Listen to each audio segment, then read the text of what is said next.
మాజీ మంత్రి వైసీపీ నేత గుడివాడ అమర్నాథ్ మాట్లాడుతున్నారు మీడియాతో. ఇప్పుడు చూద్దాం.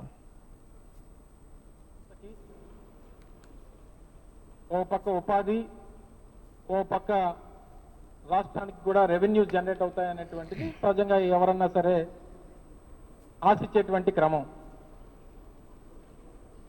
అయితే తర్వాత వారి తాలూకా ఒప్పందం తర్వాత దేశ ప్రధాని గారు ట్వీట్ చేశారు, గూగుల్ CEO సుందర్ పిచాయ్ గారు ట్వీట్ చేశారు. వారితో పాటు అదానీ గారు కూడా వారితో కలిసి ఈ సంస్థతో కలిసి ఈ ప్రాజెక్ట్ టేకప్ చేస్తున్నటువంటి క్రమంలో మాకు సంతోషంగా ఉంది అనేటువంటి విషయాన్ని కూడా అదానీ అధినేత అయినటువంటి గౌతమ్ అదానీ గారు కూడా ఒక ట్వీట్ చేయడం జరిగింది. సరే, ఆ విషయాలన్నిటికీ లోతుగా వెళ్ళే కంటే ముందు కొన్ని ప్రశ్నలు నిపుణుల దగ్గర నుంచి సేకరించినటువంటి సమాచారం, రాష్ట్రంలో యువతకు ఉన్నటువంటి అవగాహన మేరకు ప్రతిపక్షంగా మాకున్నటువంటి కొన్ని అనుమానాలు, వీటన్నిటిని కూడా క్రోడీకరించి కొన్ని ప్రశ్నలకు ప్రభుత్వం సమాధానం చెప్పాలన్నటువంటిది ఈ పత్రికా సమావేశం తాలూకా ముఖ్య ఉద్దేశం. ఈ రాష్ట్రానికి ఏ సమస్య వచ్చినా స్వాగతిస్తాం, దానికి ఎంత సహకారం ప్రభుత్వాల నుంచి ఇచ్చినా సహకరిస్తాం. కాకపోతే తద్వారా వచ్చేటువంటి ఉపయోగాల గురించి కూడా చర్చించుకోవాల్సినటువంటి అవసరం మీ మీద, మా మీద, ప్రజల దగ్గర కూడా దీని మీద చర్చ జరగడం కూడా చాలా అవసరం.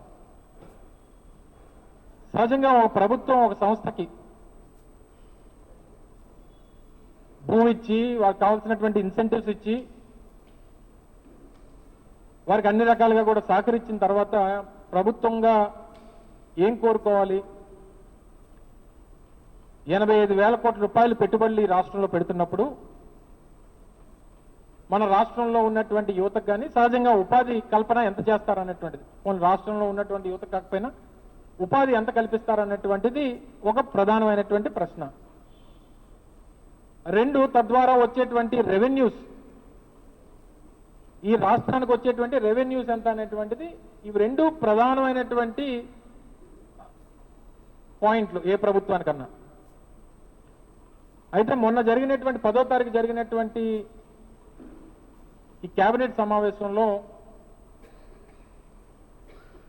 సహజంగా SIPC, SIPB, state investment promotion board అనేటువంటిది ముఖ్యమంత్రి గారి అధ్యక్షతన దాదాపు 8-9 మంది మంత్రులతో కూడినటువంటి ఈ బోర్డు మీటింగ్ జరుగుతుంది. ఒక కంపెనీ వచ్చినప్పుడు ఆ కంపెనీకి సంబంధించినటువంటి రిక్వైర్మెంట్స్ ఏంటి, ఈ ప్రభుత్వం నుంచి ఏ ఇన్సెంటివ్స్ కోరుకుంటా ఉన్నారు, ఈ ప్రభుత్వం ఏమి ఇద్దాం అనుకుంటుంది, ఇవన్నీ కూడా ఈ SIPB మీటింగ్లో జరుగుతాయి. ఈ SIPB మీటింగ్ జరిగిన తర్వాత మరుసటి రోజు ఇది ఈనాడు పత్రికలో వచ్చినటువంటి ఒక ఆర్టికల్, రాష్ట్రానికి 1,14,000 కోట్ల రూపాయలు పెట్టుబడులు వస్తున్నాయనేటువంటిది చెప్తూ ఏ విభాగంలో ఎంతెంత పెట్టుబడి, ఎంతెంత ఉపాధి కల్పిస్తారనేటువంటి ప్రపోజల్ ఒకటి ఇందులో ప్రచురించడం జరిగింది. ఇప్పుడు మనం మాట్లాడుకున్నటువంటి ఈ డాటా సెంటర్ సంబంధించి ఈ రైడెన్ ఇన్ఫోటెక్ అనేటువంటి సంస్థ 87,520 కోట్ల రూపాయలు పెట్టడానికి ప్రపోజల్ ఇచ్చింది. ఎంప్లాయ్మెంట్, ఉపాధి ఎంతమంది కల్పిస్తున్నారంటే 200 మంది కల్పిస్తున్నారు. 200. సో ఈ 87,000 కోట్ల రూపాయలకు సంబంధించి పెట్టుబడికి సంబంధించినటువంటి దాంట్లో మీరు ఈ రాష్ట్రంలో ఉన్నటువంటి యువతక లేకపోతే ఇంకోట అనేది సహజంగా MNCs కాబట్టి మనం దానికి కన్ఫైన్ అవ్వలేం. ఈ రాష్ట్రంలో ఉన్నటువంటి యువతకే ఉపాధి కల్పించాలన్నటువంటి వాళ్ళకి ఆ రెస్ట్రిక్షన్స్ పెట్టేటువంటి అవకాశం మనకు లేదు కాబట్టి సహజంగా ఉపాధి అన్నా కనీసం డాటా సెంటర్స్. అందుకనే గతంలో మీ అందరికీ గుర్తుంది 2023లో అదానీ డాటా సెంటర్కి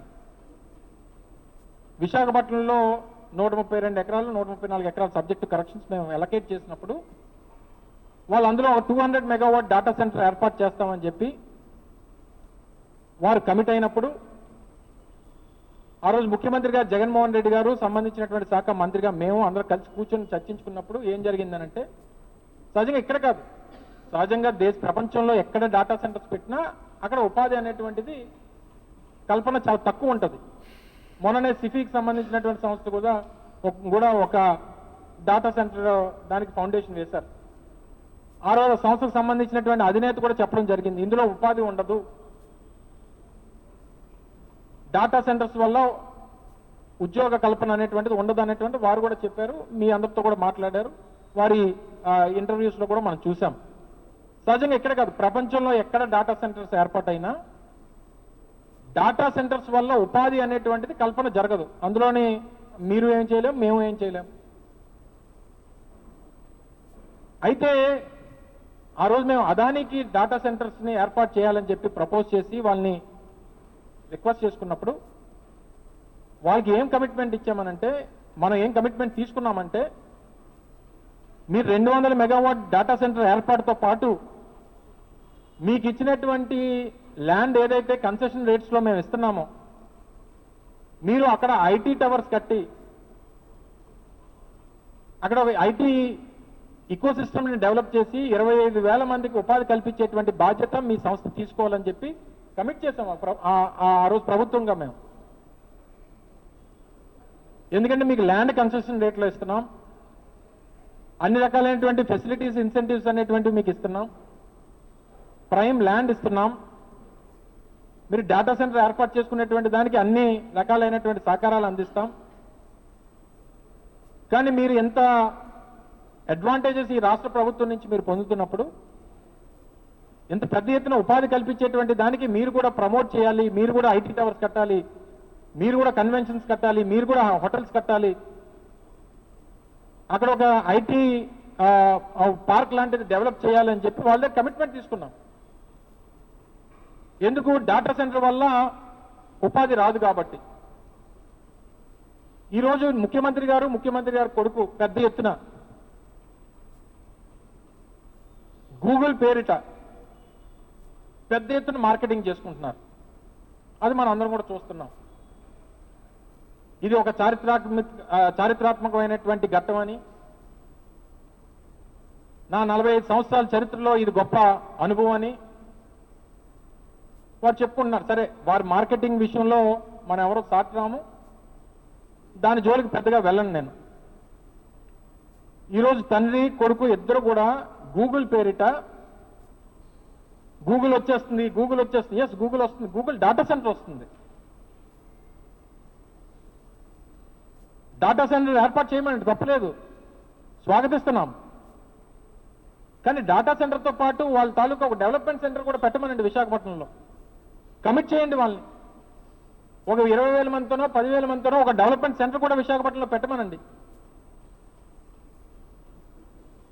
పెడితే ఒక 10,000 మందో 20,000 మందో ఐటీ ప్రొఫెషనల్స్ ఈ ప్రాంతంలో ఉద్యోగాలు చేయడానికి వస్తే అప్పుడు ఈకో సిస్టమ్ అనేటువంటిది డెవలప్ అవుతుంది. ఆ రోజు మేము ఇన్ఫోసిస్ తీసుకొని వచ్చాం. ఇన్ఫోసిస్ కమిట్మెంట్ 10,000 మంది ఎంప్లాయ్మెంట్ చేస్తామని చెప్పి ఇనీషియల్గా 1,500 2,000తో చేస్తామని. ఈరోజు ఆ 2,000 మంది పనిచేస్తున్నారు ఇన్ఫోసిస్లో. సో ఇన్ఫోసిస్లో ఎంప్లాయీస్ డెవలప్మెంట్ సెంటర్ పెట్టింది కాబట్టి ఈరోజు ఇన్ఫోసిస్ కార్యకలాపాలు ఇక్కడ జరుగుతున్నాయి కాబట్టి ఆ రోజు మేము టీసీఎస్ని రిక్వెస్ట్ చేసుకోగలిగాం. ఈరోజు టీసీఎస్ కూడా వారు ఆపరేషన్ స్టార్ట్ చేయడానికి రెడీ అవుతా ఉన్నారు. సో మీరు గూగుల్ తీసుకొస్తున్నాం అని అంటే గూగుల్ డేటా సెంటర్ వస్తుంది తప్ప గూగుల్ డెవలప్మెంట్ సెంటర్ వస్తే ఈ ప్రాంతంలో ఆ ఈకో సిస్టమ్ డెవలప్ అవుతుంది తప్ప గూగుల్ డేటా సెంటర్ వల్ల ఎంప్లాయ్మెంట్ జనరేషన్ అవుతుంది అనేటువంటిది అది అవ్వదు అనేటువంటిది అందరికీ తెలుసు. అది మీరు కూడా కమిట్ అయ్యారు. 87,000 కోట్ల రూపాయలకి వచ్చేటువంటి ఉపాధి 200 మాత్రమే అని చెప్పి మీరే చెప్తున్నారు. సో మా తాలూకా అప్పీల్ ఏంటంటే, ప్రజల తాలూకు అప్పీల్ ఏంటంటే, ఈ ప్రాంతంలో యువత తాలూకు అప్పీల్ ఏంటంటే, మీరు ఏదైతే ఎంత ఫెసిలిటీస్ ఎన్ని ఇన్సెంటివ్స్ మీరు ఈ సంస్థకి ఇస్తున్నప్పుడు అదే గూగుల్ సంస్థతో మాట్లాడి ఒక డెవలప్మెంట్ సెంటర్ ఒక 10,000 మందికో 20,000 మందికో ఇక్కడ ఒక సెటప్ చేయమని చెప్పి మా తాలూకు రిక్వెస్ట్. మీరు 500 ఎకరాలు ఈ సంస్థకి ఇస్తున్నారు. ఈరోజు అనకాపల్లిలో కొంత ల్యాండ్ ఇస్తున్నారు, ముడసల్లోలో కొంత ల్యాండ్ ఇస్తున్నారు, తరువాడలో ఆనందపురం మండలంలో కొంత ల్యాండ్ ఇస్తున్నారు. రేపు పొద్దున సబ్మెరీన్ కేబులింగ్ ల్యాండింగ్ స్టేషన్ దగ్గర కోస్ట్ కానుకొని బీచ్ కానుకొని ఒక 15 ఎకరాలు 20 ఎకరాలు ఇస్తున్నారు. సో డిఫరెంట్ లొకేషన్స్లో ఇస్తున్నారు. సో 25 ఎకరాల్లోనూ 30 ఎకరాల్లోనూ ఒక డెవలప్మెంట్ సెంటర్ పెట్టమనేటువంటిది ఈ ప్రాంత ప్రజలు కానీ రాష్ట్ర ప్రజలు కానీ వారి తాలూకా ఎపీల్ని ఈరోజు ప్రభుత్వం ముందు పెడతా ఉన్నాం. దీనికి సమాధానం చెప్పమని చెప్పి కోరుతా ఉన్నాం. దీంతో పాటు ఒక డాటా సెంటర్ ఏర్పాటుకి పవర్ రిక్వైర్మెంట్స్ సహజంగా 1 గిగావాట్ డేటా సెంటర్కి గంటకు కావాల్సింది 10 లక్షల యూనిట్లు గంటకి. నేను చెప్పేది గంటకి అంటే 1 million units per hour 1 gigawatt develop data సెంటర్కి. ఈరోజు మన విశాఖపట్నం నగరం అంతా కలిపి అంటే జీవీఎంసీ పరిధిలో గంటకి ఎన్ని యూనిట్లు కాలుతున్నాయో తెలుసా మీకు? మొత్తం జీవీఎంసీ పరిధిలో గంటకి ఈ డొమెస్టిక్ కానీ ఇండస్ట్రియల్ కానీ లేకపోతే అదర్ పర్పసెస్ అన్ని కలుపుకుంటే గంటకి యూసేజ్ 1 మిలియన్ యూనిట్స్. అంటే 24 గంటలకి 24 మిలియన్ యూనిట్ల రిక్వైర్మెంట్. అంటే ఈక్వల్ టు విశాఖపట్నం లాంటి పెద్ద నగరానికి గంటకి ఎంతైతే రిక్వైర్మెంట్ ఉందో ఈ గంటకి 1 గిగావాట్ డెవలప్మెంట్ డేటా సెంటర్కి అంత రిక్వైర్మెంట్ ఉంది. కాదంటలే, తప్పులేదు. ఒక కంపెనీ వచ్చినప్పుడు ఆ కంపెనీకి రిక్వైర్మెంట్స్ ఉన్నప్పుడు ఆ పవర్ సప్లై కానీ లేదా దానికి సంబంధించినటువంటి వాటర్ సప్లై కానీ దాని ఇన్ఫ్రాస్ట్రక్చర్ ఇవ్వాల్సినటువంటి బాధ్యత ప్రభుత్వాల మీద ఉంది. అందులో ఏ రకమైనటువంటి సందేహం లేదు. కానీ దీన్ని మీరు అసెస్ చేశారా లేదా? ఇంత పెద్ద ఎత్తున పవర్ కన్జంప్షన్ అనేటువంటిది ఒక సంస్థ మీద ఒక సంస్థకి రిక్వైర్మెంట్ ఉన్నప్పుడు గ్రిడ్ మీద పడేటువంటి బర్డెన్ ఎంత, తద్వారా వచ్చేటువంటి ఇబ్బందులు ఏంటి, అసలు దీని మీద ఏమైనా అసెస్మెంట్ అనేటువంటిది ప్రభుత్వం చేస్తుందా లేదా అనేటువంటిది కూడా నిపుణులు సంబంధించినటువంటి ఎనర్జీ డిపార్ట్మెంట్కి సంబంధించి